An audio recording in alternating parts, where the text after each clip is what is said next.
आप सभी का स्वागत करती हूँ हेलो बिहार न्यूज़ पर। आइए नजर डालते हैं आज की सुर्खियों पर।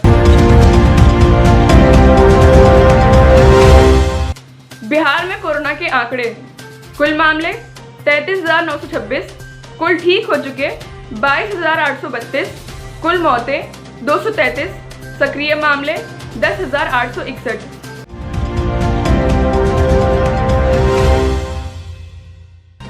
कोरोना वायरस से जूझ रहे बिहार की राजधानी पटना से एक दुखद खबर सामने आई है। दरअसल पटना एम्स की इमारत से कोविड-19 संक्रमित एक मरीज ने कथित तौर पर छलांग लगाकर आत्महत्या कर ली। बताया जा रहा है कि मरीज कोरोना वार्ड में भर्ती था। वार्ड से मरीज बाहर निकलकर छत पर गया और वहां से छलांग लगाकर आत्महत्या कर ली।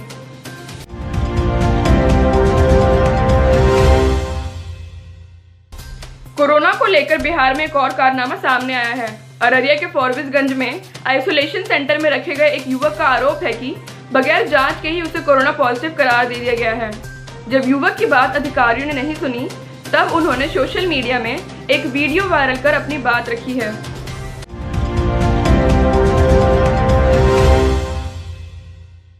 भीषण बारिश और बाढ़ से जूझते उत्तर बिहार के अलग अलग जिलों में शुक्रवार को डूबने से 18 लोगों की जान चली गई।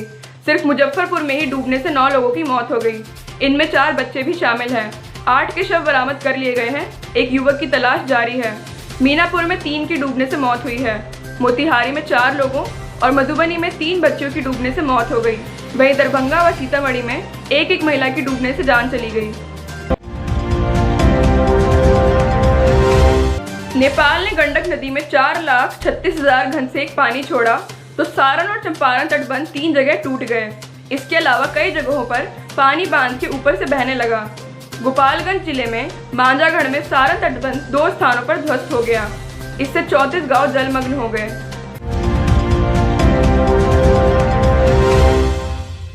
उत्तर बिहार में बाढ़ अपना प्रकोप हर जगह दिखा रहा है। इससे कोई भी अछूता नहीं है, चाहे वो आम आदमी हो या जंगली जानवर। सभी की परेशानी बढ़ गई है। मुजफ्फरपुर के सरैया प्रखंड के पश्चिमी दियारा में गंडक नदी की तेज धारा में बहकर आए आधा दर्जन हिरणों को ग्रामीणों ने पकड़ लिया। सभी को वन विभाग की टीम के हवाले कर दिया गया है।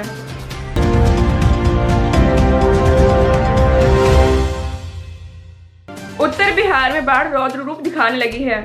शनिवार को रेलवे ट्रैक पर बाढ़ पानी आ जाने के कारण मुजफ्फरपुर सगौली रेलखंड पर परिचालन ठप हो गया है। रूट डाइवर्ट कर आधा दर्जन ट्रेनों को चलाया जाएगा। वहीं समस्तीपुर से ट्रेनें अब सीतामढ़ी रूट होकर चलाई जा रही हैं।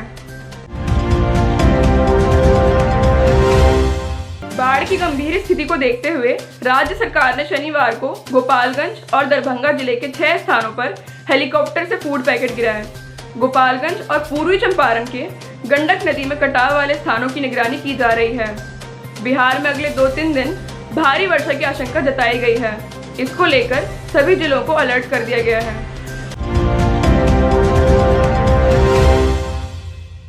सुशील कुमार मोदी जी ने शनिवार को ट्वीट कर राष्ट्रीय जनता दल पर बड़ा हमला बोला है।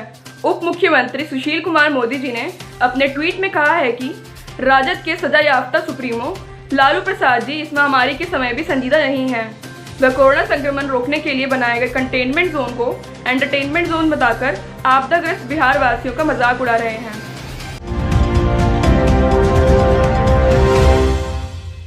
कोरोना महामारी और बाढ़ की भीषिका के बीच बिहार विधानसभा चुनाव को वक्त पर कराने को लेकर चुनाव आयोग ने शुक्रवार को मंथन किया। इसके बाद आयोग ने दिशा निर्देशों का मसौदा तैयार किया। इसमें चुनाव के दौरान मतदाता कर्मियों के पीपीई किट पहनने, मतदाताओं को संक्रमण से बचाने के लिए ईवीएम मशीन की बटन दबाने के लिए टूथपिक या दस्ताने का इस्तेमाल करने का विकल्प देने की बात कही गई है।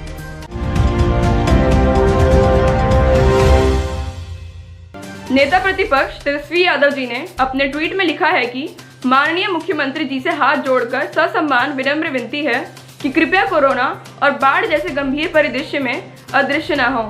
130 दिन हो गए हैं। कृपया अब तो जनता के लिए घर से बाहर निकलिए। ऐसी सरकार और राजा का क्या फायदा जो मुसीबत के समय अपनी जनता को मरने के लिए भाग्य भरोसे छोड़ दें।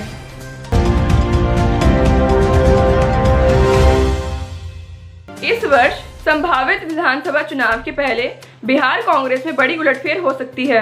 कई जिलों और प्रखंडों में नए अध्यक्ष की नियुक्ति के साथ प्रदेश कार्यकारिणी में भी फेरबदल होने की चर्चा है। हालांकि यह काम इस महीने के अंत में होना था, लेकिन कोरोना के बढ़ते संक्रमण और प्रदेश में नए सिरे से लॉकडाउन के कारण मामला अभी अटका हुआ है।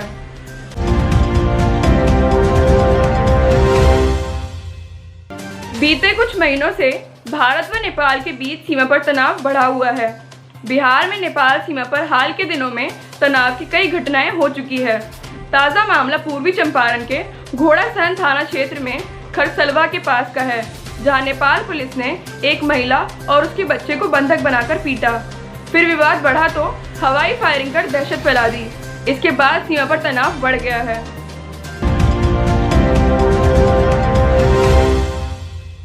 कारगिल युद्ध के दौरान भी बिहार रेजिमेंट सुर्खियों में रहा था। कारगिल युद्ध में सबसे पहले शहीद होने वालों में शामिल मेजर मरियप्पन सर्वानंद जी बिहार रेजिमेंट से ही आते हैं। इन्हें बटालियन का हीरो भी कहा जाता है।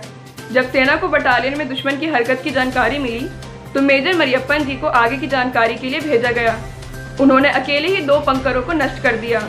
इस दौरान उनके पास कोई बैकअप भी नहीं था।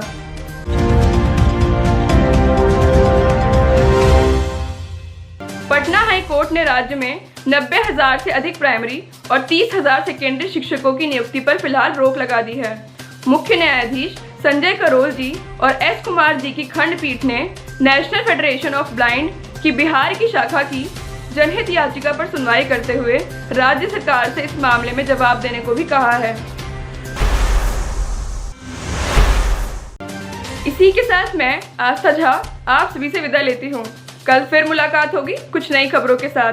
तब तक के लिए अपना और अपने परिवार का बहुत ख्याल रखें। आशा करती हूँ आपको हमारा न्यूज़ प्रोग्राम पसंद आया हो। इसे लाइक एंड शेयर ज़रूर करें। धन्यवाद।